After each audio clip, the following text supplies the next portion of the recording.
United states of America একজন medical scientist এই challenge গ্রহণ করলো। সে চ্যালেঞ্জ গ্রহণ করে বলল, আমি রুহু বের করে ছাড়ব।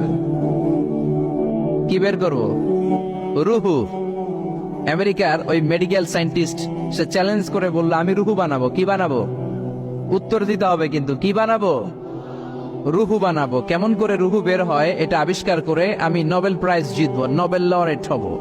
7 বছর সে গবেষণা করলো, মুমূর্ষু রোগীদের নিয়ে। মুমূর্ষু রোগী নিয়ে বসে থাকে, কখন রুহুটা বের হবে, রুহু ধরার জন্য বসে থাকে। কিন্তু 7 বছরে হাজার হাজার মুমূর্ষু রোগীর দেহ থেকে রুহু উড়াল দিয়েছে, কিন্তু রুহু ধরতে পারে নাই। সুবহানাল্লাহ কইবেন না? আচ্ছা, এইবার তার মাথায় একটা চিন্তা আসলো, না এই পন্থায় হাঁটলে তো হবে না, আমি একটা কাজ করি। বুলেট প্রুফের গ্লাস দিয়ে একটা ছোট্ট গ্লাসের রুম বানাই, ওই গ্লাসের ভেতরে মুমূর্ষু রোগী ঢুকায় দিব। বুলেট প্রুফ চিনেন তো? মানে গুলি মারলেও গুলি ঢুকবে না। আমাদের মাননীয় প্রধানমন্ত্রী, রাষ্ট্রপতি মহোদয়, ওনারা যে গাড়িগুলো চালায় এগুলো কিন্তু বুলেট প্রুফ, জানেন? গুলি মারলে গুলি ঢুকে না। তো উনি বুলেট প্রুফ গ্লাস দিয়ে, টেম্পার্ড গ্লাস দিয়ে ছোট্ট একটা রুম বানালেন, কাচের গ্লাস। উনি মনে মনে ভাবলেন, মুমূর্ষু রোগী যদি এই কাচের গ্লাসের ভেতরে ঢুকাই, যেহেতু বুলেট প্রুফ, কিছু ঢুকেও না, বাইরে হয় না, রুহু বাইরে কেমনে দেখি। তো কাচের গ্লাস বানিয়ে তার টিমের সবাইকে বলল, আইসিইউ থেকে একটা মুমূর্ষু রোগীকে ধরে আনো, আজকে আমি রুহু ধরে ছাড়ো।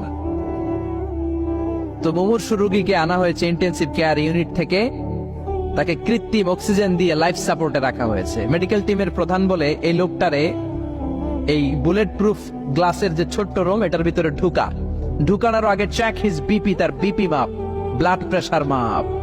তো মেপে দেখে ঠিক আছে। ওজন মাপ, বলে ওজন মাপা হলো, ওজন হচ্ছে 80 কেজি, 80 কিলোগ্রাম। কত কেজি? 80। সবাই বলেন কত কেজি? 80 কেজি। এবার মেডিকেল টিমের প্রধান বলে, মুমূর্ষু রোগীটার ভিতরে ঢুকিয়ে দে। ঢুকানো হলো। এবার সে বলল, লাইফ সাপোর্ট খুলে ফেল। সবাই বলে, স্যার লাইফ সাপোর্ট খুলে ফেললে তো মরে যাবে। মেডিকেল টিমের প্রধানকে মারার জন্যই তো আনছি, এটার না মারলে আমি রুহু পাবো কেমনে? এটা রুহুটা তো বের করতে হবে দেহ থেকে। তো যেই কথা সেই কাজ, ঢুকানো হলো, লাইফ সাপোর্ট খুলে ফেলা হলো। লোকটা গ্লাস ফিটিং করা রুমের ভেতরে ছটফট করতে করতে দুনিয়া থেকে বিদায় নাই। এবার মেডিকেল টিমের প্রধান রুহু খুঁজতেছে। দুনিয়া থেকে বিদায়, তার মানে তো রুহু বের হয়ে গেছে, কিন্তু রুহু আর খুঁজে পায় না। গ্লাসের এই দিকে তাকায়, ওই দিকে তাকায়, নিচে উপরে, ডানে বায়ে, সামনে পেছনে, কোথাও রুহু নাই। রুহু খুঁজে পাওয়া যায় না। সে ভাবলো, আমি গ্লাসের দরজাটা খুলে হাত দিয়ে এরকম বাইং মাছ যেমনি হাতায়, এরকম হাতাইলে হয়তো রুহু পাবো। তো কাচের গ্লাস খুলে হাত দিয়ে এরকম হাতানো শুরু করলো। হাতাতে হাতাতে পুরো গ্লাস ফিটিং করা রুমের ভিতরে সব খুঁজে ফেললো, কিন্তু রুহু খুঁজে পাওয়া যায় নাই। লোকটাকে বের করা হলো। উনি বললেন, চেক হিজ